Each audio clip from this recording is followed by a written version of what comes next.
Alors les amis, nouvelle vidéo, on va parler du match entre le Barça et le Benfica, Ligue des Champions, match capital pour le Barça qui doit gagner puisque le Barça avait perdu lors de son premier match contre le Bayern Munich au Camp Nou assez sévèrement, on se rappelle du 3-0. Là, ça sera au Stadio de la Luz, donc à Benfica, une équipe qui est en très grande forme au niveau du championnat portugais puisqu'ils ont gagné tous leurs matchs. Après évidemment, c'était pas non plus des gros adversaires, mais c'est quand même à noter. Benfica est en grande forme, c'est les leaders du championnat portugais. Le Barça est en difficulté quand même en Espagne en étant 6ème du championnat, même si on l'a vu contre l'Levante, le Barça va été plutôt bon. Là, ça va être une autre paire de manches. Benfica en forme, le Barça arrive assez bien. Le Barça a besoin de gagner ce match. Les joueurs l'ont dit. Ronald Araujo en conférence de presse a souligné l'importance de ce match. Il faut aller pour gagner. C'est capital pour le Barça de prendre des points, de prendre 3 points, sachant que Benfica lors du premier match de Ligue des Champions avait fait match nul contre le Dynamo. Le Dynamo affronte le Bayern, donc tu peux te dire que le Bayern va gagner assez largement. Donc il faudra faire le job, gagner à l'extérieur contre Benfica pour reprendre une place qui est la nôtre, hein, c'est-à-dire dans les 2 premiers de ce groupe. Alors côté Barça, au niveau des absents, ça va pas bouger énormément. Il y aura le retour de Pedri qui a fait partie du voyage pour Benfica. Il y aura toujours l'absence de Jordi Alba trop juste, Alejandro Balde également. Sinon globalement toujours Dembélé, Braithwaite, Agüero. Il y a évidemment Ansu Fati qui fait partie du groupe, donc on va s'attendre à voir un Ansu Fati jouer 20-30 minutes maximum pour ce match. Il ne faut pas attendre qu'Ansu soit titulaire directement.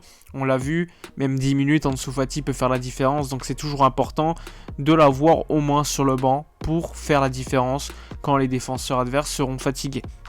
Alors, on s'attend quand même à un 11 plutôt classique côté Barça. Peut-être au niveau de la défense et le milieu de terrain, il y aura quelques changements. Sinon, Ter Stegen au but. Sur le côté gauche, ça sera Serginho Dest, évidemment, parce qu'on l'a vu, la performance qu'il a sortie à Levante était quand même assez notable. On l'a vu depuis déjà quelques semaines.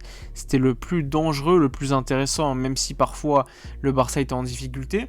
En défense centrale, ça sera probablement Araujo ainsi que Gérard Piqué. À droite, on s'attend à Mingueza. Et ensuite, le milieu de terrain peut avoir quelques questions. Je pense que Busquets sera titulaire à 100%. Qui pour l'accompagner? Je pense que ce sera Pedri et Frenkie de Jong. Et au pire des cas, on pourrait mettre des joueurs comme Gavi.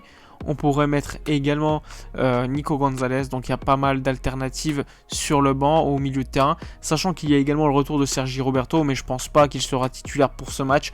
En tout cas pour moi ça n'aurait aucun sens vu les performances dernières des joueurs que je vous ai cités juste avant. Donc il y a un milieu de terrain assez classique, même s'il pourrait y avoir des surprises. Ensuite, devant, on peut se poser la question s'il y aura Coutinho, Memphis, Luc de Jong. En tout cas, moi, je pense de plus en plus qu'on verra un 4-2-3-1. Donc, possiblement un joueur comme Frenkie et Busquets ensemble en numéro 6.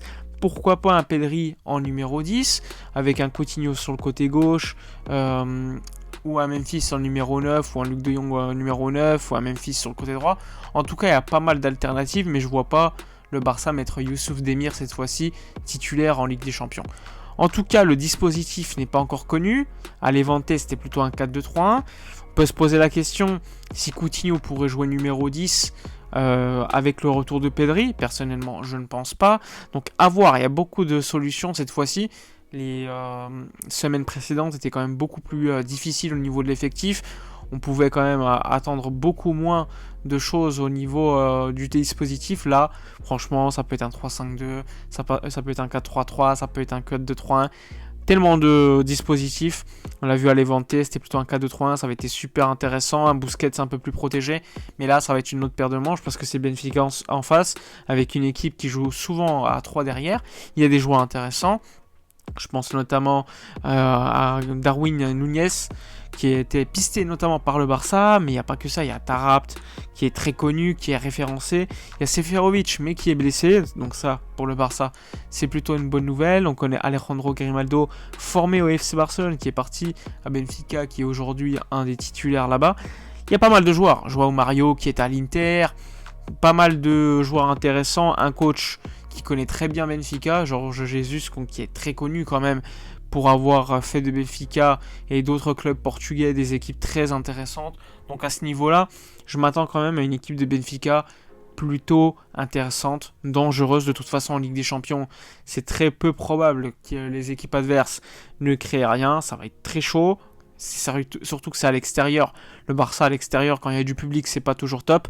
Donc il faudra être efficace. Là, il y aura la présence de Ronald Koeman sur le banc, qui a été suspendu 2 fois, enfin pour 2 matchs en Liga. Il a été absent à Levante et pour le prochain match contre l'Atlético. Mais sinon, en Ligue des Champions, il sera bien présent sur le banc comme coach numéro 1.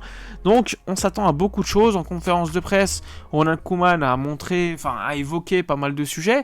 Il a notamment parlé du fait qu'il fallait quand même rester réaliste avec cet effectif, que ça restait quand même des jeunes, il ne fallait pas avoir non plus des attentes super élevées. Après, on remarque que les joueurs ont quand même un discours un peu plus différent, même s'ils se rejoignent à la fin.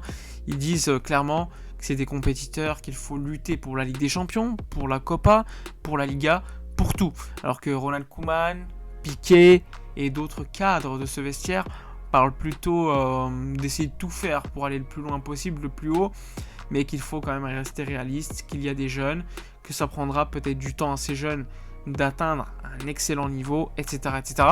Ce qui est quand même vrai, il faut le dire. Mais quand tu es au Barça, il n'y a pas de saison de transition normalement. Même si tu peux être réaliste, etc., etc., tu ne peux pas avoir ce discours en public, à mon avis, plutôt en privé, parce que tu représentes le club, et tu peux pas dire aux adversaires que le Barça actuel est en difficulté, etc.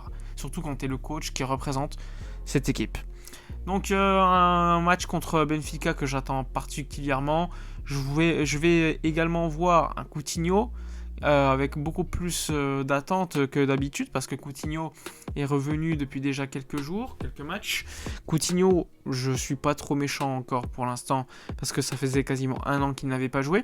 C'est un peu comme Fati, même si Fati a un profil de joueur différent et une mentalité de tueur, à mon avis, que Coutinho n'a pas.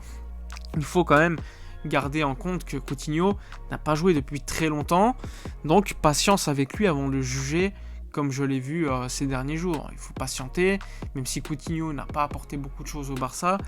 Aujourd'hui, c'est un joueur qui sort d'une grosse blessure, et on ne peut pas demander la même chose à Coutinho qu'à un joueur qui est tout le temps présent et qui forcément a le même niveau.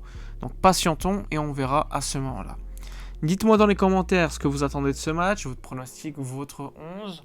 N'oubliez pas, comme d'habitude, de vous abonner, de liker, commenter, partager. Moi, je vous dis à la prochaine, et d'ici là, comme d'habitude, portez-vous bien.